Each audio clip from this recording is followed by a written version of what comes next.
সুপ্রিয় দর্শক, আসসালামু আলাইকুম।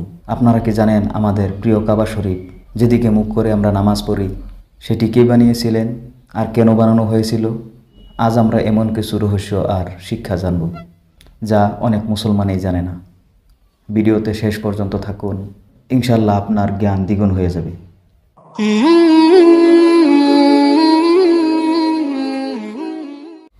সুপ্রিয় দর্শক, আজকের আলোচনা অত্যন্ত গুরুত্বপূর্ণ। আচ্ছা জেমিনি, বলো তো, কাবা শরীফ সর্বপ্রথম কে বানিয়েছিলেন? কোরআনের সূরা আল ইমরানের ৯৬ নম্বর আয়াতে বলা হয়েছে, কাবা শরীফ মানবজাতির জন্য নির্মিত প্রথম ঘর। ফেরেশতারা সর্বপ্রথম কাবা শরীফ তৈরি করেন। এরপর হজরত আদম এবং হজরত ইব্রাহিম কাবা শরীফ পুনর্নির্মাণ করেন। আচ্ছা, এখন বলো তো, ইব্রাহিম আলাইসাল্লাম আল্লাহ তাআলার আদেশে কেন কাবা শরীফ নির্মাণ শুরু করেছিলেন? আল্লাহ তাআলা হজরত ইব্রাহিম কে মানবজাতির জন্য একটি পবিত্র স্থান তৈরির নির্দেশ দেন। এই উদ্দেশ্যে তিনি তার পুত্র ইসমাইল এর সাহায্যে কাবা শরীফ নির্মাণ করেন, যা বর্তমানে মুসলমানদের জন্য সবচেয়ে পবিত্র স্থান।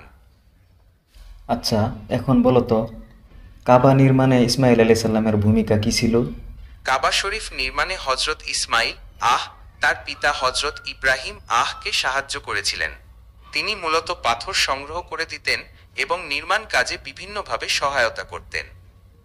আচ্ছা, এখন বলো, কাবা নির্মাণকালে ইব্রাহিম আলাইসাল্লাম কোন দোয়া করেছিলেন? কাবা নির্মাণের সময় হজরত ইব্রাহিম এবং ইসমাইল আল্লাহর কাছে দোয়া করেছিলেন যেন তাদের এই কাজ কবুল করা হয় এবং তাদের বংশধরদের মধ্যে থেকে একটি অনুগত জাতি সৃষ্টি করা হয়। তারা আল্লাহর কাছে ক্ষমা এবং রহমতও কামনা করেছিলেন। আচ্ছা, মকামে ইব্রাহিম কি এবং এর সাথে কাবা নির্মাণের সম্পর্ক কি? মাকামে ইব্রাহিম হলো একটি পাথর যা কাবা শরীফের কাছে অবস্থিত। এই পাথরে হজরত ইব্রাহিম এর পায়ের চিহ্ন রয়েছে বলে বিশ্বাস করা হয়। কাবা শরীফ নির্মাণের সময় তিনি এই পাথরের উপর দাঁড়িয়েছিলেন। এটি মুসলমানদের জন্য একটি পবিত্র স্থান। এখন বলো, কাবা শরীফের কোন কোনায় হজরে আসওয়াদ স্থাপন করা হয়েছে? হাজরে আসওয়াদ কাবা শরীফের দক্ষিণ পূর্ব কোণে স্থাপন করা হয়েছে। এটি একটি কালো পাথর যা মুসলমানদের কাছে অত্যন্ত পবিত্র। হজযাত্রীরা তাওয়াফের সময় হাজরে আসওয়াদের দিকে মুখ করে দোয়া পড়েন এবং সম্ভব হলে এটি স্পর্শ বা চুম্বন করেন।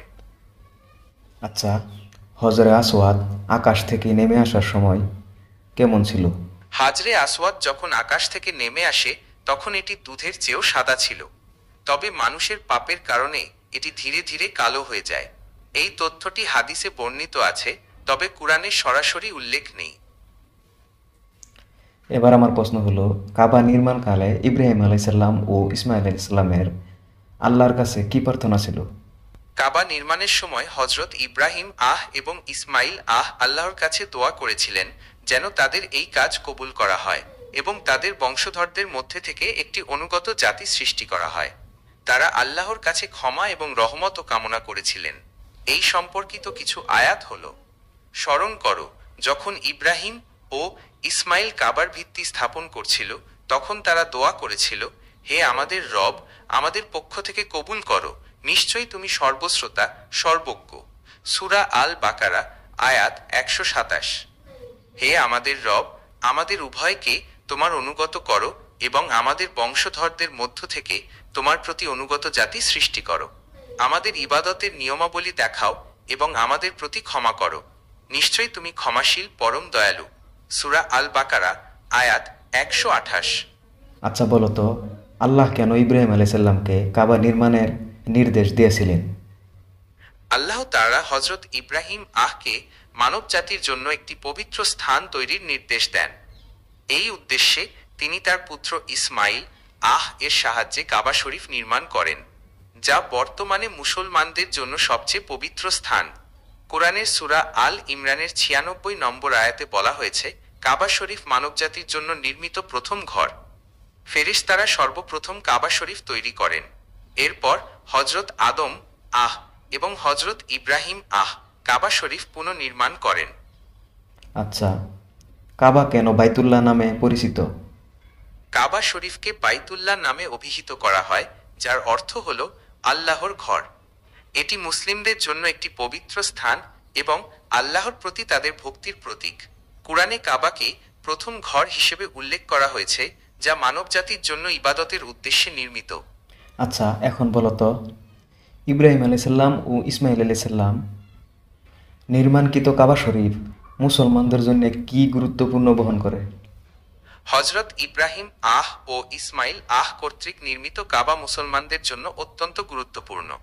এটি আল্লাহর ঘর এবং মুসলিমদের কিবলা, অর্থাৎ যেদিকে মুখ করে তারা নামাজ আদায় করে।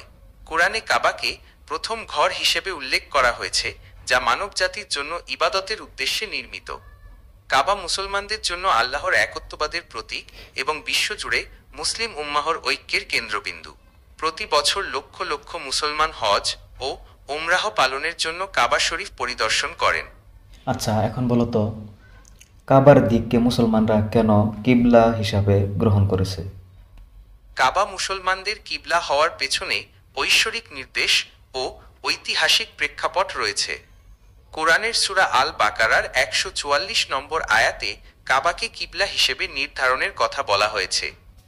এছাড়াও কাবা হজরত ইব্রাহিম কর্তৃক নির্মিত এবং এটি মানবজাতির জন্য আল্লাহর একত্ববাদের প্রতীক। তাই মুসলমানরা কাবাকে কিবলা হিসেবে গ্রহণ করেছে। আচ্ছা, কাবার সাথে হজ ফরজ হওয়ার সম্পর্ক কি? কাবা শরীফের সাথে হজ ফরজ হওয়ার সম্পর্ক গভীর।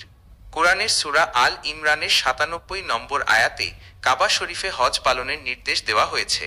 এটি মুসলমানদের জন্য একটি অবশ্য পালনীয় ইবাদত, যা শারীরিক ও আর্থিকভাবে সক্ষম প্রত্যেক মুসলমানের জীবনে অন্তত একবার করা উচিত। আচ্ছা, এখন আমার প্রশ্ন হলো, কাবার নির্মাণ সম্পন্ন হওয়ার পর আল্লাহ কি আদেশ দিয়েছিলেন? কাবা নির্মাণের পর আল্লাহ হজরত ইব্রাহিম কে মানবজাতিকে হজের জন্য আহ্বান করার নির্দেশ দেন। কোরআনের সূরা হজ্জের 27-29 নম্বর আয়াতে এই আদেশের কথা উল্লেখ আছে। এই আয়াতে বলা হয়েছে, মানুষের মধ্যে হজের ঘোষণা প্রচার করুন, তারা আপনার কাছে আসবে পায়ে হেঁটে এবং সব ধরনের কৃষকায় উটের পিঠে চড়ে, তারা আসবে দূর দূরান্তের পথ অতিক্রম করে। আচ্ছা, এখন বলো তো, ইব্রাহিম আলাইসাল্লামের দুয়ার বরকতে কোন নবীর আগমন ঘটেছে? হজরত ইব্রাহিম এর দোয়ার বরকতে শেষ নবী হজরত মুহাম্মদ এর আগমন ঘটেছে।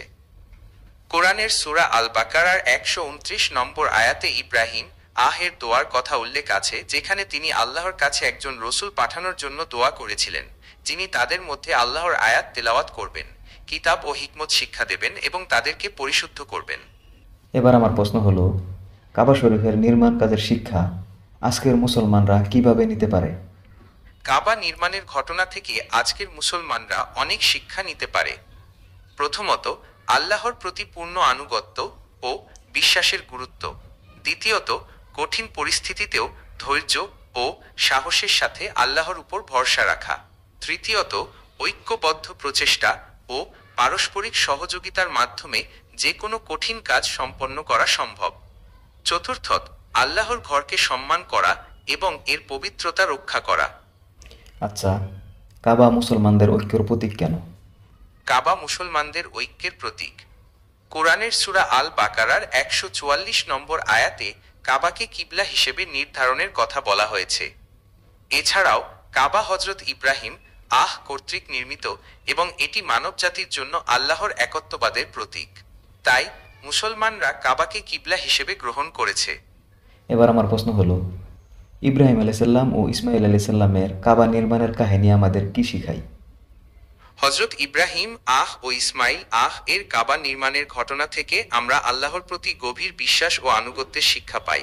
তাদের এই কাজ ত্যাগের মহিমা ও আল্লাহর প্রতি পূর্ণ আত্মসমর্পণের উজ্জ্বল দৃষ্টান্ত স্থাপন করে। এই ঘটনা থেকে আমরা আল্লাহর নির্দেশ পালনে নিষ্ঠা, ধৈর্য ও সহনশীলতার গুরুত্ব উপলব্ধি করতে পারি। আচ্ছা, এখন আমার শেষ প্রশ্নটা হলো, কাবা শরীফ ভবিষ্যতে কিয়ামতের দিন কি ভূমিকা পালন করবে? কিয়ামতের দিন কাবা শরীফ মুসলমানদের পক্ষে সাক্ষী দেবে। যারা কাবাকে সম্মান করেছে, কাবার দিকে মুখ করে সলাত আদায় করেছে এবং হজ ও উমরাহ পালন করেছে, কাবা তাদের পক্ষে সাক্ষ্য দেবে। সুপ্রিয় দর্শক, ইব্রাহিম আলাইসাল্লাম ও ইসমাইল আলাইসাল্লামের কাবা নির্মাণের এই কাহিনী আমাদেরকে শিখায় আল্লাহ তাআলার অনুগত্য, ত্যাগ আর ঐক্যই মুসলমানদের পরিচয়। আপনারা যদি আজকের ভিডিওতে নতুন কিছু শিখে থাকেন তাহলে কমেন্টে লিখুন আলহামদুলিল্লাহ। ভিডিওটি অবশ্যই শেয়ার করুন যাতে অন্যরাও এই শিক্ষামূলক আলোচনা থেকে নতুন কিছু শিখতে পারে। আর নতুন ভিডিও মিস না করতে আমাদের চ্যানেলটি সাবস্ক্রাইব করুন। ইনশাআল্লাহ আবার দেখা হবে পরের ভিডিওতে। আসসালামু আলাইকুম ওয়া রাহমাতুল্লাহ।